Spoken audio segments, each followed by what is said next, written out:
અરવલ્લીના મેઘરજ તાલુકામાં આજે યુરિયા ખાતર મુદ્દે ભારે તંગદિલીનો માહોલ જોવા મળ્યો। તાલુકા સંગ્રહ ગોડાઉન આગળ આજે રજાનું બોર્ડ મુકાતા સેંકડો ખેડૂતો ઉગ્ર બની ગયા અને વિરોધ સ્વરૂપે ગોડાઉનના તાળા તોડી નાખ્યા।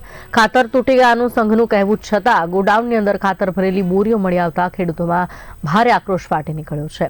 20 દિવસથી લાઇનમાં ઉભા રહેતા ખેડૂતોનો આક્ષેપ છે કે ખાતર બ્લેકમાં વેચવામાં આવી રહ્યું છે। જોકે તાલુકા સંઘના જવાબદારોનું કહેવું છે કે 2 વધુ ગાડીઓ માર્ગમાં છે અને ટૂંક સમયમાં ખાતરનું વેચાણ ફરી શરૂ કરવામાં આવશે। મેઘરજમાં ખેડૂતો અને સંઘ વચ્ચેના તણાવના કારણે આખો દિવસ તંગદિલી અને હોબાળામાં જોવા મળ્યો હતો। કુંભેરાથી આવું છું, 4 દિવસથી ખાતરની લાઈન માટે ઊભા રહેવું પડે છે, ખાતર મળતું નથી અને આજે બોર્ડ માર્યું છે કે આજે દુકાન રજા છે, દુકાન બંધ છે।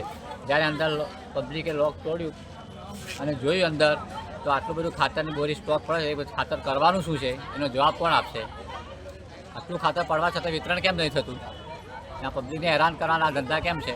ખાતર પહેલી વાર તો કરવાનું શું છે એ જવાબ આપે, પહેલાં વિતરણ ખેડૂતોને આપવાનું છે, પછી એમને બ્લેકમાં વેચવાનું છે। મેનેજર મેઘરજ તાલુકા સહકારી ખરીદ વેચાણ સંઘ લિમિટેડ અત્યારમાં જે ખેડૂતોનો ખાતર લેવા માટેની લાઈનો લાગી હતી, તો અમારી પાસે જે માલ સ્ટોક છે ખાતરનો એ ગવર્મેન્ટ સ્ટોરેજમાં હતો। એ ગવર્મેન્ટમાંથી છૂટો થયા પછી જ અમારથી વિતરણ થાય, એટલે અમે આ રીતે લોકોનું સમજાવતા એટલે લોકો હતો તે અમારે સંઘનો તાળો બાળો તોડી નાખ્યો અને લૂંટફાટ કરવાનો પ્રયત્ન કર્યો। અમે 112માં ફોન કર્યો, પોલીસ આવ્યા પછી પબ્લિક બધી શાંત પડી અને ગવર્મેન્ટમાંથી અમે સાહેબને ફોન કર્યો તો સાહેબે 2 ગાડી અમને છૂટી કરવાની પરવાનગી આપી।